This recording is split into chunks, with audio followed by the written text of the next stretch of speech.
नमस्कार, आप देख रहे हैं पुलिस महानगर। तो आइए शुरुआत करते हैं आज की कुछ खास खबरों से।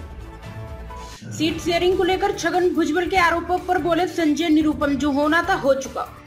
लोकसभा चुनाव के नतीजे आने के बाद एनसीपी नेता छगन भुजबल ने कहा था कि हमें तो महाराष्ट्र में केवल 4 सीटें ही दे दी गई थी, तो हम कैसे कह सकते हैं कि हम 48 सीटों पर लड़े।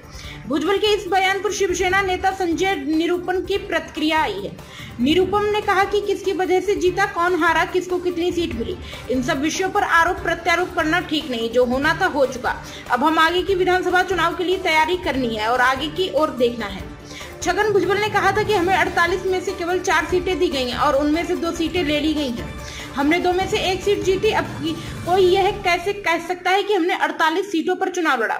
उधर वक्फ बोर्ड को 10 करोड़ की राशि दिए जाने का मामला गरमाया हुआ है, जिस पर सीएम एकनाथ शिंदे गुट की शिवसेना ने नेता संजय निरुपम ने कहा कि वक्फ बोर्ड जो कि 10 करोड़ की निधि दी गई है, वह महाराष्ट्र सरकार की तरफ से नहीं है। वह अल्पसंख्यक समाज के लिए निधि होती है, जो समय समय पर दी जाती है। उसमें महाराष्ट्र सरकार का कोई रोल नहीं है। पहले खुद को संभालते हुए कांग्रेस। संजय निरुपम। लोकसभा चुनाव के नतीजे आने के बाद से कांग्रेस लगातार यह कह रही है कि बीजेपी को चुनाव में नैतिक हार मिली है।